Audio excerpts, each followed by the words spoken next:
আসসালামু আলাইকুম, নিশাস food recipe চ্যানেলে সবাইকে স্বাগতম। আর আজকের রেসিপিটা হলো খিরসাই পাটিসাপটা পিঠা। এই খিরসাই পাটিসাপটা পিঠাটা আমি কিভাবে তৈরি করেছি আজকে সেটাই শেয়ার করব আপনাদের সাথে। চলুন দেখা যাক কিভাবে আমি এই পিঠাটা তৈরি করব। প্রথমে একটা বাটি নিয়ে নিয়েছি আর এখানে শুকনো চালের গুঁড়ো নিয়ে নিলাম 1 কাপ। তো এখানে আমি কিন্তু 1 কাপ করে 2 কাপের মতো শুকনো চালের গুঁড়ো নিব আর আধা কাপের মতো ময়দা নিব। আর এই ময়দাটা দেওয়ার কারণে কিন্তু পিঠাটা অনেকটা সফট হবে। আর 1/4 কাপ গুঁড়ো দুধ দিয়ে দিলাম, আরও দিয়ে দিলাম 1 টেবিল চামচ চিনি।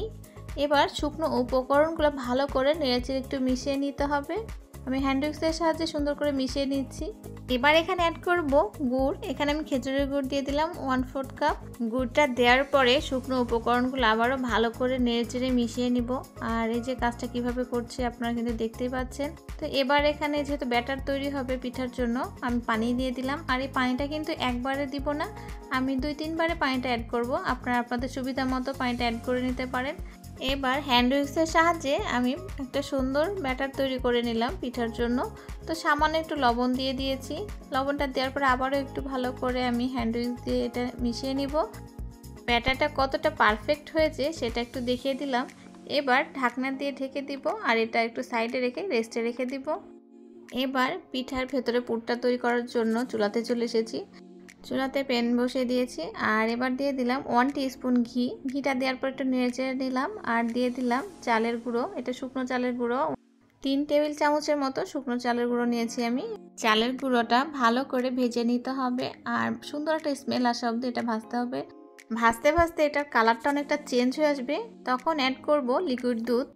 আর এই লিকুইড দুধটা 1 কেজি নিয়েছিলাম আমি, জাল করে আধা কেজির মতো করে নিয়েছি। সেই আধা কেজির দুধ আমি এখানে অ্যাড করে দিব।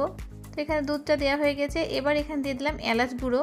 কারো বাসায় যদি এলাচ গুঁড়ো না থাকে তবে গোটা এলাচ দিয়ে দিতে পারেন। তো এলাচটা দেওয়ার পরে একটু ভালো করে স্প্যাচুলা দিয়ে নেড়ে নিলাম। আর এবার দিয়ে দিলাম আমি গুঁড়ো দুধ। তো গুঁড়ো দুধটা দেওয়ার পরে এবার আরও ভালো করে নেড়ে নিতে হবে যাতে গুঁড়ো দুধটা ভালো করে মিশে যায়। আর এ সময় আমার চুলার আঁচটা মাঝারি আকারে আছে। তো স্প্যাচুলা দিয়ে নেড়ে ভালো করে আমি মিশিয়ে নিলাম গুঁড়ো দুধটা। গুঁড়ো দুধটা মেশানো হয়ে গেছে। এবার এখানে অ্যাড করে দিচ্ছি খেজুরের গুড়। খেজুরের গুড়টা দেওয়ার পরে স্প্যাচুলা দিয়ে নেড়ে ভালো করে মিশিয়ে নিতে হবে। এ পর্যায়ে নাড়তে নাড়তে আমার পিঠার খিরসাটা রেডি হয়ে যাবে। এবার পিঠার জন্য খিরসাটা রেডি হয়ে গেছে। আবারও চলে এসেছি চুলাতে, একটা প্যান বসিয়ে দিয়েছি আর টিস্যুতে সামান্য তেল নিয়ে ব্রাশ করে নিলাম।